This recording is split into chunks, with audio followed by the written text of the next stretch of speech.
Baik, pemirsa Suara Harapan, di pagi hari ini saya berada di Desa Leloboko, Kecamatan Ampoang Selatan, Kabupaten Kupang, Provinsi Nusa Tenggara Timur. Timur. Di sebelah kanan saya ada Bapak Desa. Selamat pagi, Pak Desa. Selamat pagi. Bagaimana kabar, Pak Desa? Sehat. Sehat, Sehat. baik-baik ya, Baik, Bapak baik, Desa. baik. Ya. Oke. Di sebelah kiri saya juga ada tokoh masyarakat. Selamat pagi, Bapak. Selamat pagi. Bagaimana kabar? Ada baik-baik. Baik-baik. Puji Tuhan. Di pagi hari ini saya berada di sini dalam rangka memberikan data-data permasalahan yang sampai dengan saat ini belum terselesaikan di Desa Leloboko yang nanti sebentar akan diceritakan berdasarkan fakta-fakta, berdasarkan data-data yang sementara ini dihadapi oleh saudara-saudara kita, oleh masyarakat yang ada di Desa Leloboko, karena mereka juga adalah bagian dari Kabupaten Kupang, bagian dari Provinsi Nusa Tenggara Timur, bagian dari NKRI. Namun Pak Desa bisa memperkenalkan nama terlebih dahulu dulu, Pak Desa. Ya, nama saya sapaan Agus Teflopo. Bapak Agustinus Teflopo. Bapak Agustinus Teflopo Ya. Sudah menjabat berapa lama? Saya jabat sejak 2021 pemilihan, dilantik juga 2020. 2021 2022 ya. Ini penjabat waktu itu.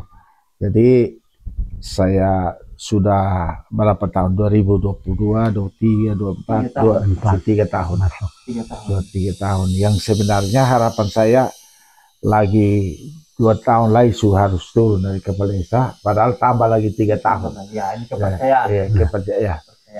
Itu serentak seluruh kepala desa di Republik ini ditambah 3 tahun lagi, 2 tahun lagi jadi 8 tahun. Ya. Jadi puji Tuhan, kalau memang Tuhan berkenan saya akan mengakhiri ini dengan baik. Tapi ini semua dari kehendak Tuhan. Usia berapa nih, Pak? Saya usia tanggal 20 Agustus ini supas 68. 68 karena saya pensiunan dari pegawai perkebunan dari Kupang Timur. Oh, Pak Desa di Kupang Timur. Kupang Timur. Tapi 36 tahun mengabdi di Kupang Timur. 36 tahun. Iya. Akhirnya pensiun dan kenapa mau melayani? Ya, ini sebenarnya waktu itu saya juga ditawar oleh partai untuk ini ikut calon DPR, tapi karena ini saya sudah janji-janji dengan masyarakat sejak tahun 89.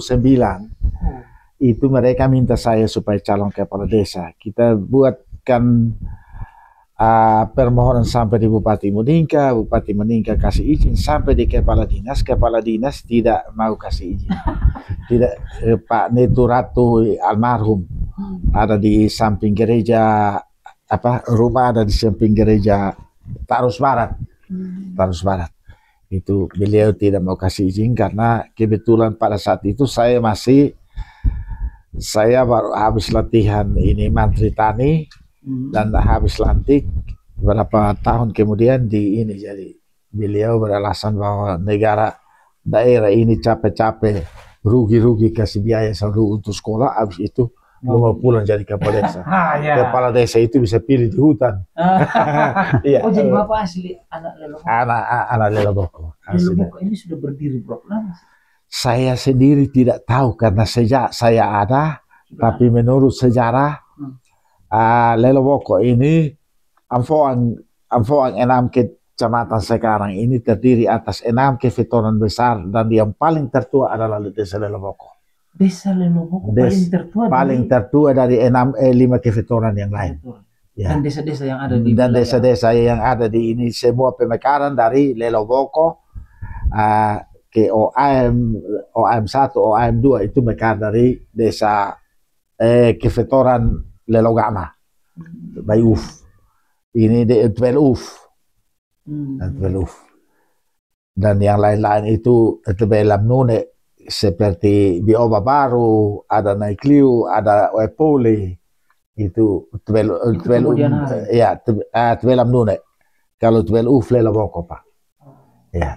Pak Desa, tadi sudah disampaikan bahwa Leloboko ini sudah ada jauh sebelum ada pemekaran desa. Ya.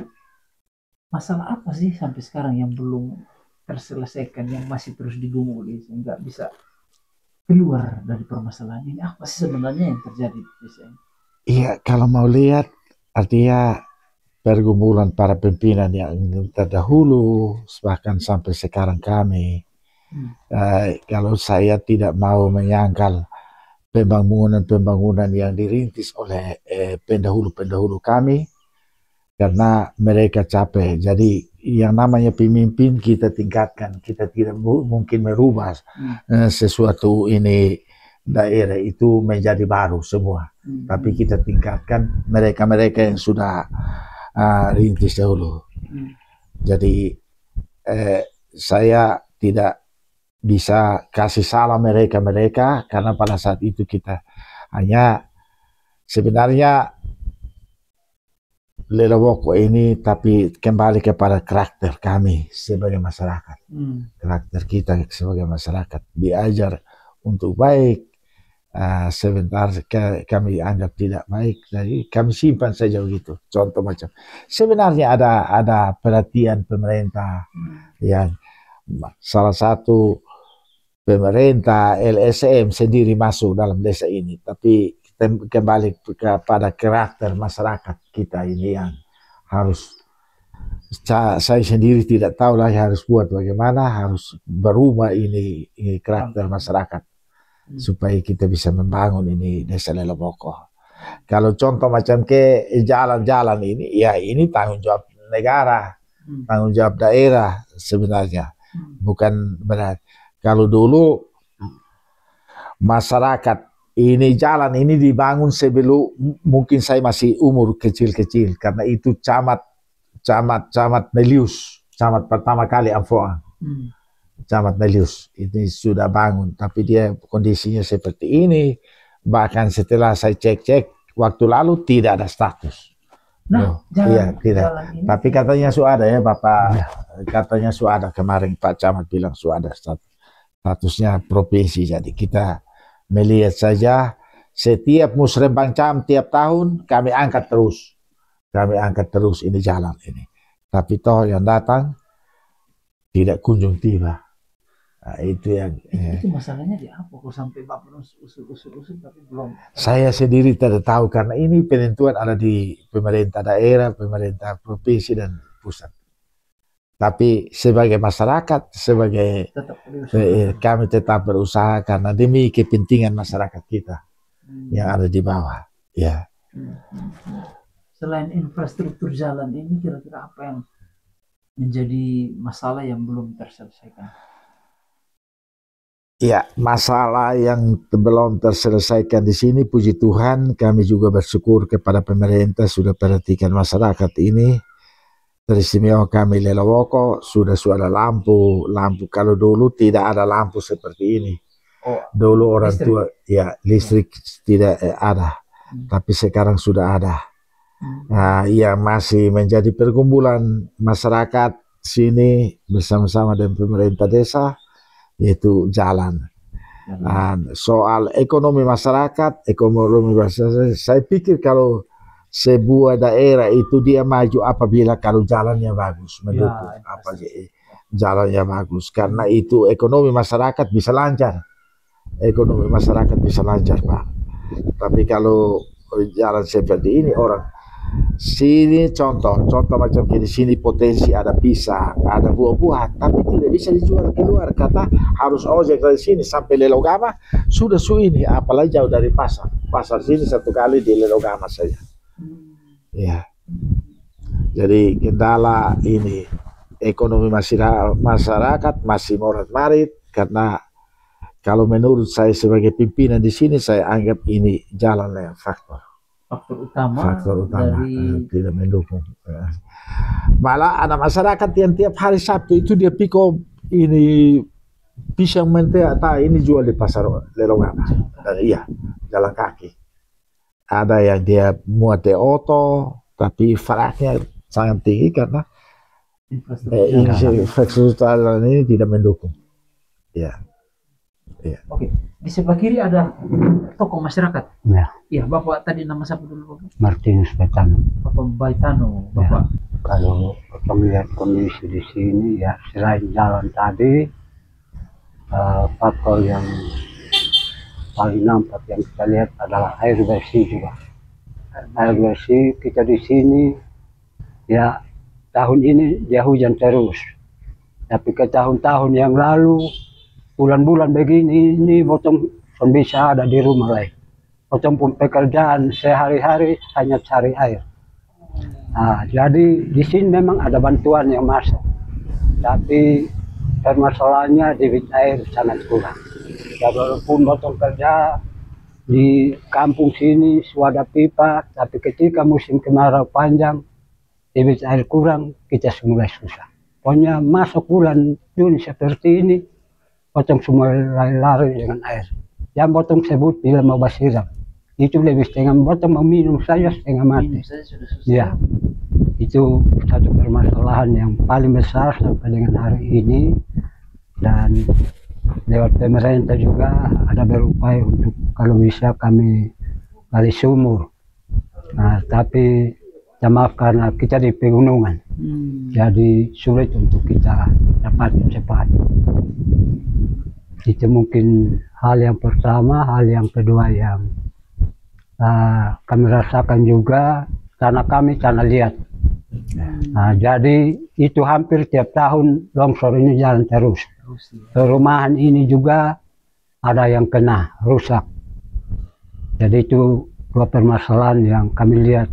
Longsor ini dari tahun ke tahun tidak pernah bilang tidak ada.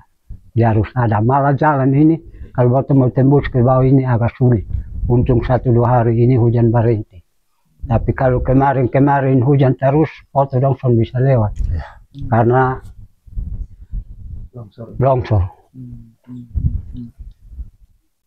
Mungkin itu kendala yang...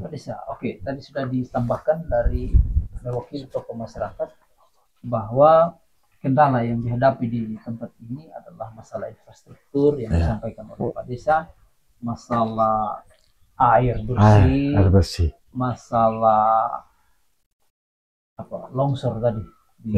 Masalah longsor. Pemukiman warga bahkan mengganggu sampai dengan infrastruktur. Karena itu Pak Desa izin di kesempatan ini apa yang Pak Desa mau sampaikan kepada pemerintah yang di atas PK peduli, apalagi tadi disampaikan oleh Pak Desa bahwa Lelewok jauh hari, bahkan sebelum mereka sudah ada, tapi perhatian pemerintah masih dalam hal ini masih kurang. Kalau saya tidak kasih salah pemerintah, karena perhatian pemerintah ini sangat meluas untuk Kabupaten Kupang, untuk provinsi, sangat meluas. Jadi memang hanya yang menjadi pergumulan saya itu kami ini itu janji-janji yang pernah dijanjikan sebentar mau lain, itu yang kita sangat kecewa, itu terganggu ya. Dan saya bahkan ini ada aparat saya yang pernah ikut musrah sama itu, kami saya beribut terus dengan anggota DPR. Sudah 2 tahun berturut saya beribut terus dengan anggota DPR karena pidato Bupati jalan ini harus dibangun dari Lelogama Taen Manubelor. Kok tidak tahu dia pun titik di mana, datang lewat saja. Sedangkan sehingga tahun lalu saya sempat melawan dengan camat karena suruh untuk tutup ini jalan-jalan, perbaiki ini jalan-jalan. Saya bilang ini saya tidak mau kerja itu barang. Saya melawan. Ini jalan bukan jalannya desa, tapi jalannya negara. Jadi saya tidak untuk sementara. Terus memang saya tidak tahu dia punya ini tapi berbagai macam upaya yang kita lakukan dibantu oleh pemerintah atas pemerintah kabupaten provinsi untuk ini tanggulangi ini, karena ini memang rawan bencana Pak, rawan bencana.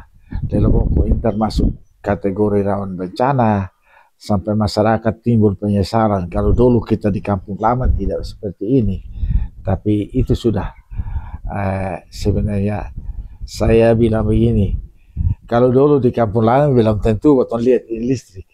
Ya. Belum tentu motor lalu lalang kita lewat kita dapat lihat. Kampung lamanya di mana? Di ini ada tadi di Askuno ada turun. Ada turun ke bawah sana itu. Jadi tapi ini upaya-upaya pemerintah sudah supaya kita bisa juga sejajar dengan daerah-daerah lain, desa-desa lain, sehingga kita bisa dapat lihat listrik, kita bisa dapat lihat yang lain-lain. Memang cukup, saya tidak jujur, saya tidak mau kasih salah pemerintah karena pemerintah ini pelayanan, apalagi pemerintah daerah ini pelayanan luas, luas sekali. Apalagi PAD kita di Kabupaten Kupang ini sangat kecil, tidak tahu mau biaya pegawai apa segala macam, kasihan. Ini bupati dong juga gila. Tapi harus bertanggung jawab. Ya, bagaimana ya. pun tetap. Bupati dong juga setengah mati. Begitu. Oke. Bapak mungkin mau menambahkan permintaan Bapak? Ya, seperti pada mungkin permintaan saya kalau bisa tolong secepat mungkin bisa perhatikan ini jalan, cukup saja aspal biasa saja atau tidak, bukan aspal, pengerasan peningkatan status jalan ini supaya jelas Pak. Nah, karena jalan ini menghubungkan 2 kecamatan, di antaranya ada 4 desa lagi, desa Leloboko, Lelogama, Leloboko, Welbanu, Letkole, Nefoneut ada di tengah-tengah sini. Sesudah itu baru turun terus pilih Amphoang Barat Daya. Jadi itu ini patut diperhatikan. Yang berikut Pak, status jalan ini memudahkan kalau contoh macam ke tahun ini nih ada beberapa jembatan yang terputus di bawah, hubungan akses masyarakat ini sangat terputus karena harus menyeberang kali kalau dalam ini. Tapi kalau jalan ini dibangun secara baik, ini bisa jalan alternatif Pak. Dia bisa naik kembali dari sini, turun ke 2, 3, 4 kecamatan yang ada di pesisir. Ya. Jalan ini sangat strategi Pak. Ya. Strategi tentu untuk perhatian. Iya. Hanya kemampuan masyarakat tidak bisa membangun ini kecuali harus ada dukungan pemerintah. Ya. Bapak pas? Pas. Oke. Pemirsa, kita telah membicarakan, kita telah ngobrol pintar bersama di kesempatan hari ini permasalahan yang sangat dibutuhkan di desa Leloboko, Kecamatan Amphoang Selatan, Kabupaten Kupang adalah masalah infrastruktur yang merupakan denyut nadi kehidupan dari saudara-saudara yang ada di tempat ini. Akses infrastruktur ini bukan hanya datang ke Leloboko saja, tetapi menghubungkan 4 desa, bahkan menghubungkan ke kecamatan di Amphoang Barat, 2 kecamatan yang ada di Amphoang Barat Laut dan Amphoang Barat Daya. Karena itu poin pertama, masalah infrastruktur seyogyanya pemerintah yang lebih di atas buka mata untuk melihat, mendengar suara-suara berdasarkan data-data yang disampaikan oleh Bapak Desa dan juga tokoh masyarakat. Poin yang kedua, masalah air bersih. Mereka juga membutuhkan air bersih, butuh dukungan, butuh atensi, butuh intervensi dari pemerintah yang lebih di atas untuk menolong saudara-saudara kita yang membutuhkan air bersih. Dan yang ketiga adalah masalah alam, yaitu adanya longsor, karena memang tanah di wilayah ini ada tanah liat Pak Desa. Karena itu butuh solusi jalan keluar sehingga saudara-saudara kita yang ada di sini setiap tahun tidak mengalami yang namanya longsor. Butuh penanganan yang serius dari pemerintah. Demikian ngobrol pintar permasalahan yang selama ini digumuli, yang selama ini dirasakan, yang selama ini dialami oleh saudara-saudara kita yang ada di tempat ini. Butuh atensi, butuh perhatian, butuh kesungguhan. Kita tidak berbicara tentang minimnya PAD, kita tidak berbicara tentang efisiensi anggaran, tetapi masyarakat menuntut hak-hak mereka sebagai warga negara Indonesia, sebagai warga NKRI, butuh yang namanya kesejahteraan. Karena ketika infrastruktur diperhatikan, akses jaringan air bersih diperhatikan, maka kehidupan saudara-saudara di tempat ini akan menyamai dengan desa-desa yang lain. Karena itu dimohon sekali lagi kepada pemerintah yang lebih di atas, mari lihat pergumulan saudara-saudara kita yang ada di tempat. Demikian ngobrol pintar part yang pertama, saya bersama dengan Bapak Kepala Desa dan juga mewakili tokoh masyarakat. Semoga tayangan ini dapat didengar, dapat ditonton, dapat dipahami, dan para pemangku kepentingan ambillah tindakan untuk peduli terhadap saudara-saudara kita yang ada di sini. Terima kasih Pak Desa buat waktunya. Tuhan memberkati Pak Desa. Terima kasih Bapak. Tuhan memberkati Pak juga. Demikian ngobrol pintar bagian yang pertama. God bless you.